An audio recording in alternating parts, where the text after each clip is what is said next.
Hey guys, Wendy at A&W Mini Farm. Hope y'all are having a great Thanksgiving week. So I thought I'd share how I make my crock pot dressing with y'all. You know, this younger generation are not being taught how to make chicken and dressing. They don't know. So I'm blessed enough that my mom taught me how to make chicken and dressing. But then I ran across a chicken and dressing crock pot recipe that I love. And usually when we have to have dressing, everybody calls me and says, hey, will you make dressing? Or even people have paid me to make dressing. So I'm going to share with you how we do this. It's very simple. I know the recipe by heart, but I will go over the recipe with you step by step. And then I will put it in the description below so you will have it. I usually make it the day before and then I let it cook on the evening. And then that Thanksgiving morning, I get up and I cut it on and let it warm back up. It only takes about 3 or 4 hours. So if you get up early on Thanksgiving morning, you could cut it on for about 4 or 5 hours and it'll work. But what we're gonna do, we start off, I do my chicken breast. I boil my chicken breast and let them get ready, cooked fully through, and then I chop them in my chopper. I have one of those little Tupperware choppers where you pull. My favorite thing in the whole world. I have a small one. I really need a bigger one, but I just haven't invested in one yet, but I'm going to soon because I use that thing so much. So come along with us, and I'm gonna go ahead and cook my cornbread. I use a small iron skillet. I believe it's the 8-inch is what it is. And I cook my cornbread, not like I normally make cornbread for when we have pinto beans or butter beans or whatever. I cook mine, y'all hear my dog in the background? That little Yorkie is something else. But I cook my cornbread with cornmeal and water only. You cannot put an egg in it. You cannot put milk in it. You have to do cornbread and water only. Mix that up. If you make it like your normal cornbread, it makes your dressing too mushy. I've learned this and I've told people to do it just this way and they'll still make their cornbread the same way and then they're like, it's too mushy. That's why you can only use cornmeal and water. So my chicken is still cooking. I want to go ahead and get my onion chopped up. So I do a whole onion. This is my little Tupperware chopper. I love it. It is the best thing that was ever given to me. It was given to me as a gift and I love it, but I want the bigger one. But I go ahead and chop my onion up because once my chicken is done, then I'm gonna chop my chicken up in my chopper also. And you just pull it and it chops it up real fine and it does the onions real fine because you know a lot of people don't like onions, but I don't tell them I put it in my dressing. So this is how I make my cornbread. And y'all, I don't measure it, so I really can't even give you a good measurement. I usually use about 6 of these little scoops that I have. And these scoops actually came in my Tupperware canisters. So, and then I'm just gonna add some water to it.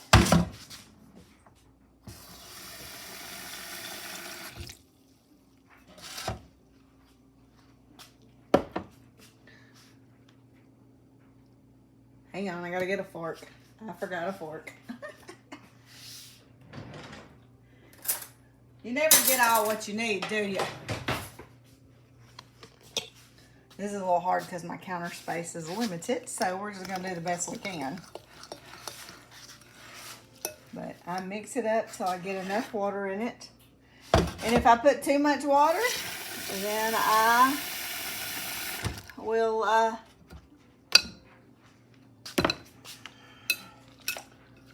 add more cornmeal. So sometimes I make up too much. It just varies. But this is like the consistency of it that you need. And it's just cornmeal and water. Do not add eggs and do not add milk to this.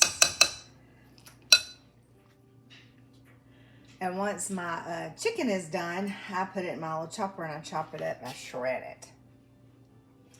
And I'll do that till all my chicken breasts are chopped up, finely chopped.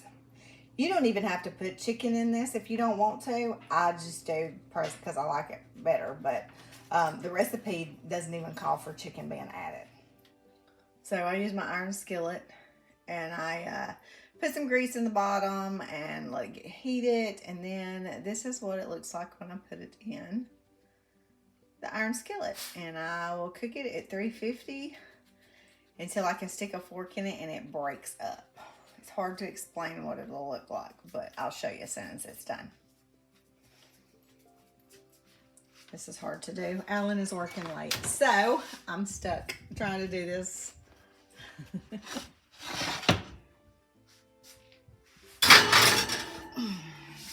we go. Y'all see my nasty oven, sorry. And now I have all of my chicken chopped up. And these metal bowls, these are my favorite.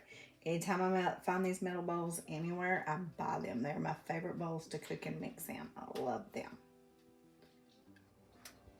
So the cornbread is almost ready, and this is what you want it to look like. See how it looks like it just breaks apart? That's what you want it to do. Time to get the cornbread out. All right, since Alan's home, he's gonna pull my cornbread. All on the floor. Yeah.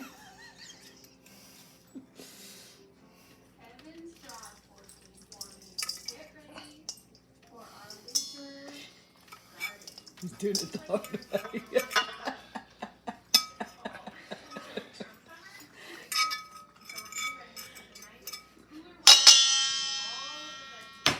So once you get your cornbread and your chicken in here, I take 8 slices of bread, just plain regular bread, and I just tear it up in here. It don't have to be little bitty pieces.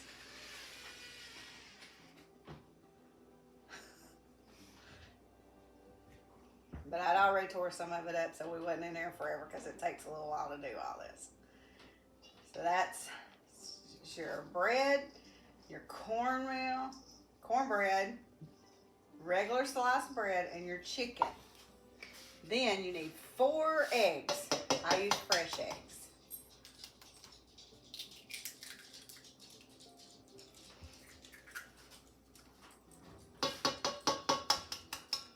These are my real pretty Easter eggs. That green orange, or not green orange, green blue looking. That's why you don't put eggs in your cornbread for this, is because you're going to put eggs already in your dressing.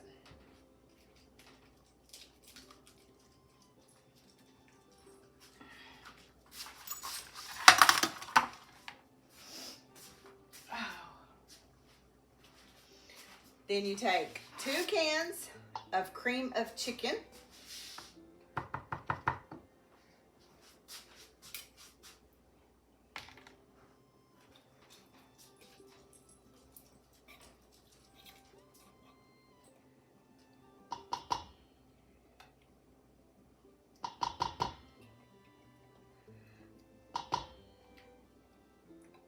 Make sure I get all that out.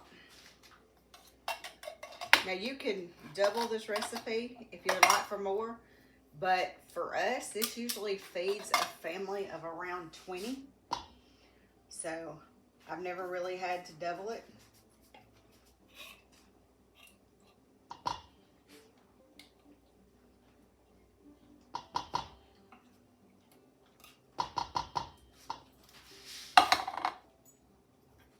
Two chicken broths. Just 2.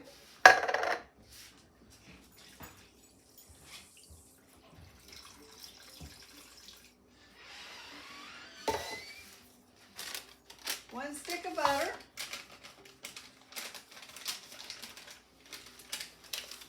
I don't know what I did with my dish rag. I got some butter all over me.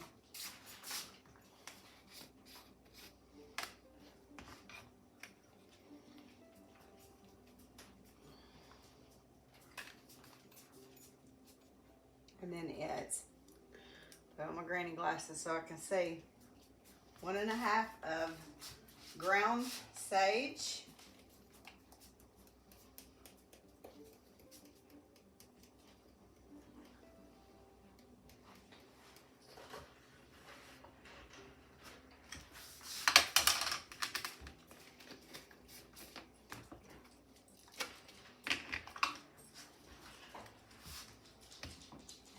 It's 1 teaspoon of salt.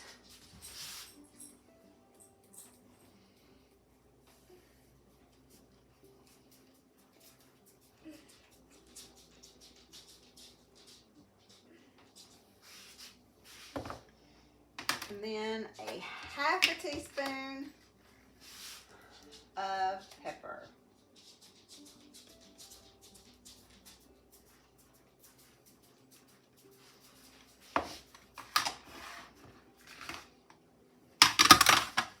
And then all you do is you're just gonna stir all this up. And for me, I stir it up and I put it in the refrigerator and I let it set overnight. And then tomorrow I'll get it out and I'll cook it. I use my crock pot with my liners because I hate doing dishes. And just stir this all real good. When you get it mixed up real good, put it in your crock pot. You're gonna cook it for 4 to 5 hours on high.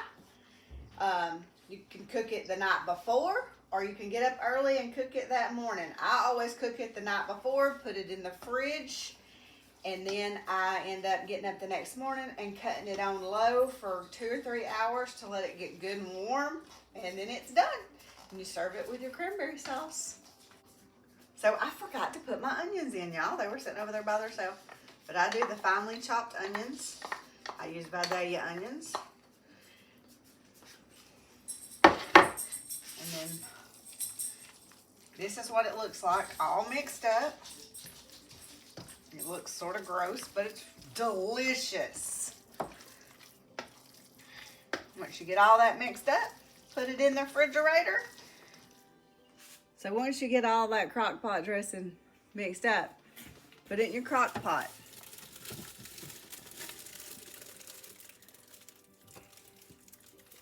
Once you get it in there, like I said, I usually cook it tomorrow, let it cook tomorrow evening, put it back in the refrigerator, and then take it out the next morning and let it warm up.